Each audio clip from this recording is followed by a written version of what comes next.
Hi, my name is Natalie. Today we are with Unicorn Properties. We have the pleasure to have Elizabeth Known from Toronto, Canada. And we're going to be talking about immigrations to and from Canada, right? Sure, it sounds great.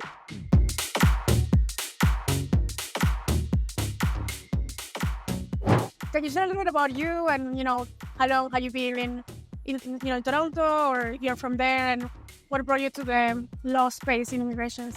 Right. So I myself am an immigrant to Canada. I went to Canada when I was a little girl, 5 years old, from China.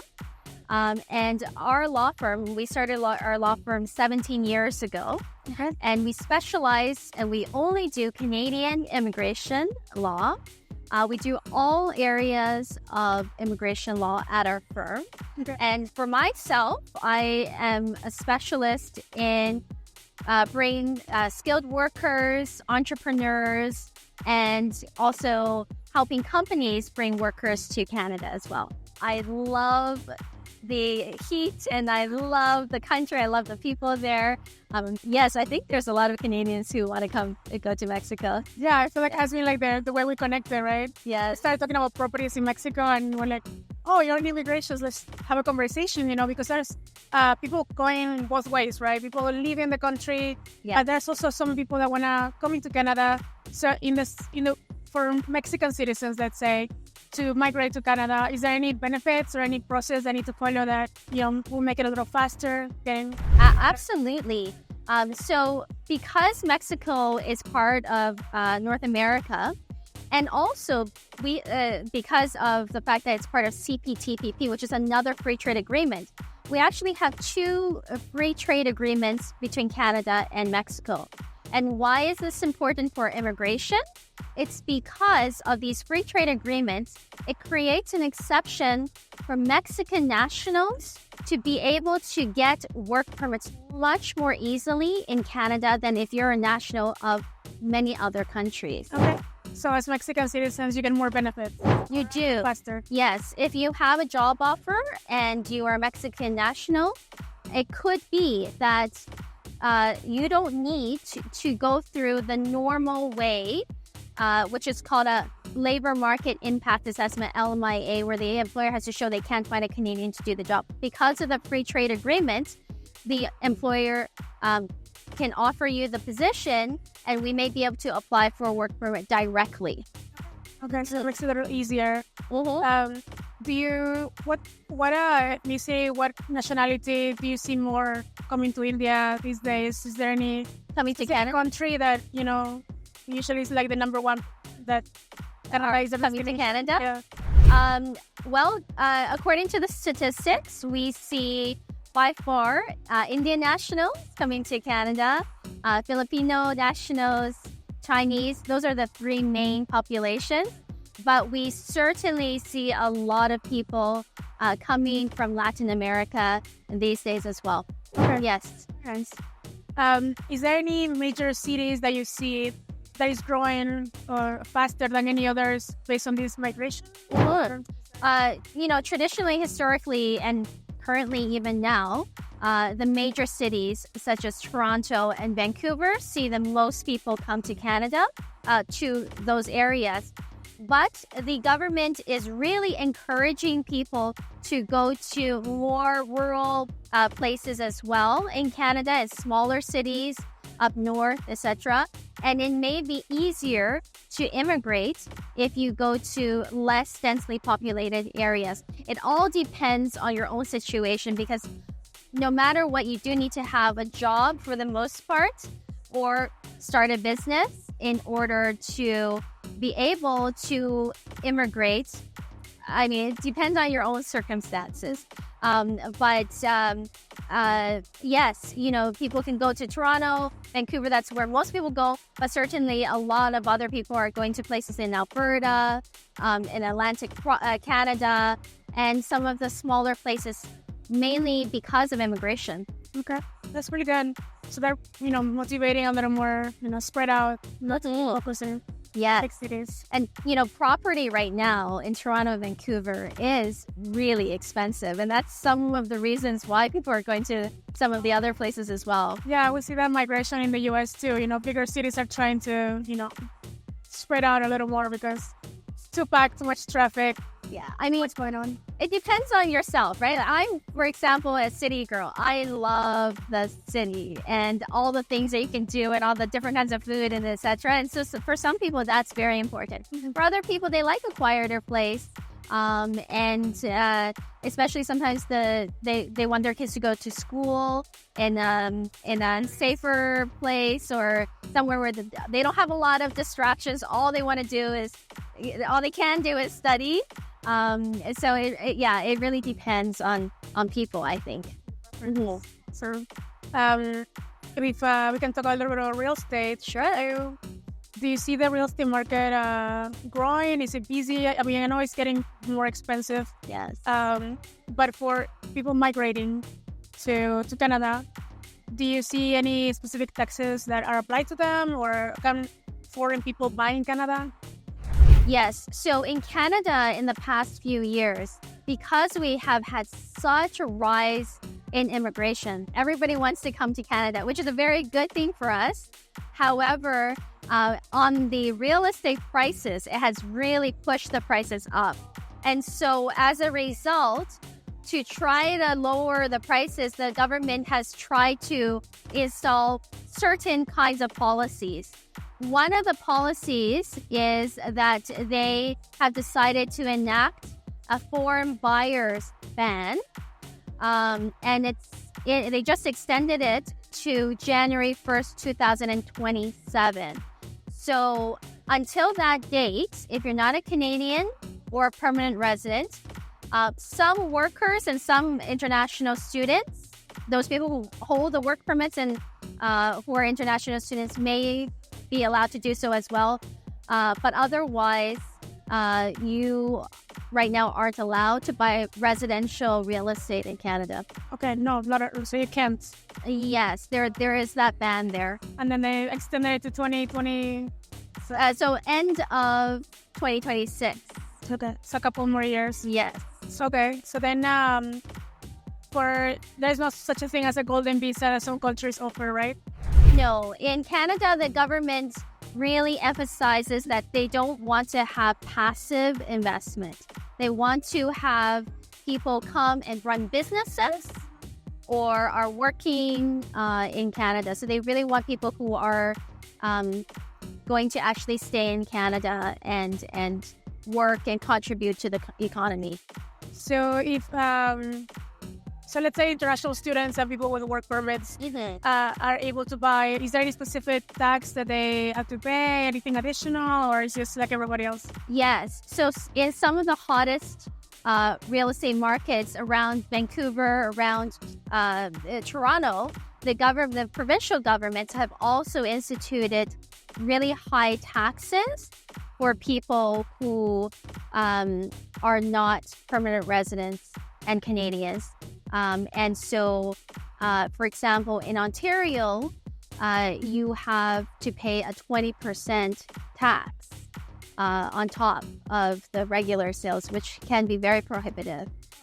Sales tax for the property plus 20%. So it's 20% of the property value that you have to pay. Yeah. Like Singapore.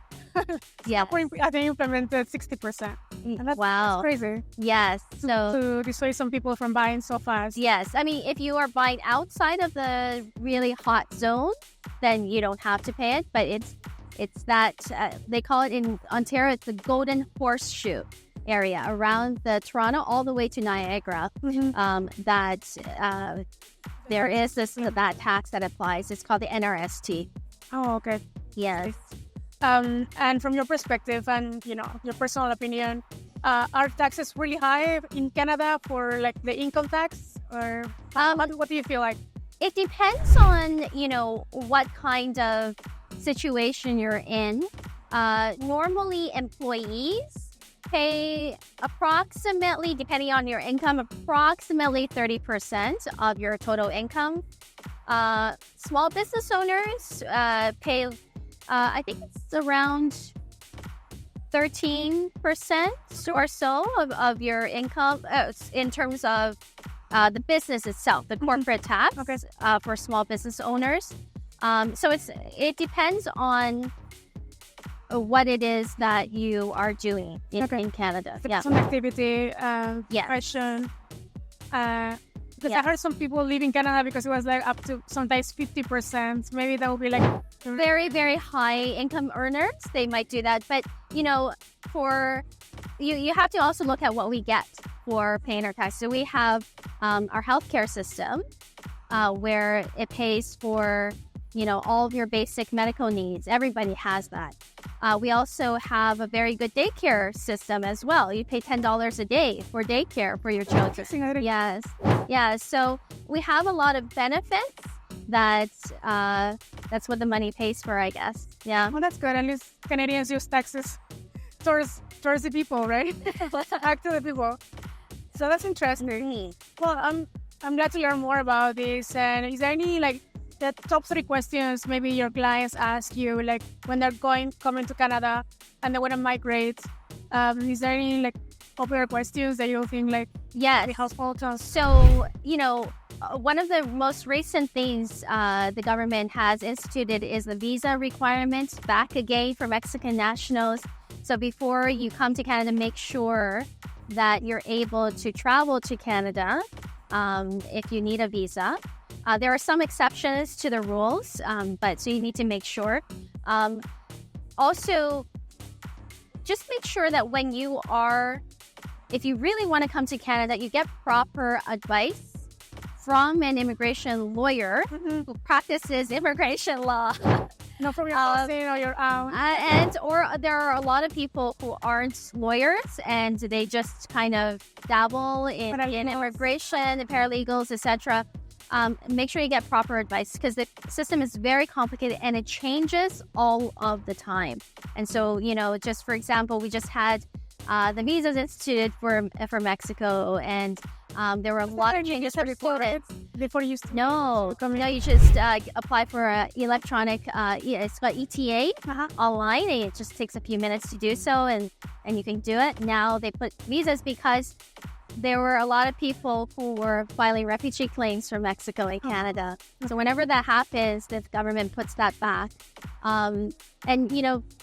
So I'm sure some people had very legitimate claims for refugee status, but there may have been some people who were advised to do so just because they heard that they can get an open work permit, which is very problematic because once you go down the road of refugee claim, you don't go back. You cannot fix your status any other way. Yeah, it really cuts your legs off on a lot of different kinds of immigration options. Sometimes people don't really get the proper advice as to what they need to do in order to get permanent residence. For example, if they were an engineer and they had a job as an engineer or even as a technician, we could have gotten a work permit for them under the free trade agreement, and they could have gotten permanent residence in 6 months. A lot of different kinds of options that you might be able to get much, much more easily if you have the right advice as to how to do it. What will be the other 2 most asked questions that you see happening? One of the other issues we see is the international student streams. So the government has recently put in restrictions for international students. One of the problems we saw before was that there were a lot of private colleges who were telling people, come and study with us. The problem with the private colleges is that even though you can get a study permit with them, afterwards getting that open work permit, you don't get that with a private college. With the new restrictions this year, the government has actually said that we are only allowing certain schools and programs for quotas for students. So most of the private colleges, you no longer can even get the study permits to study if you're an international student. Oh, well. Yeah. And it used to be you will be able to do public or private and they'll get the extra, like maybe a year or so. So it used to be that you can get a study permit to study in a public college or a private college if you're accepted. But with a public college, you get an open work permit afterwards. With a private college, you don't get an open work permit afterwards. Go back home. Yeah, unless you can figure out another way to get a work.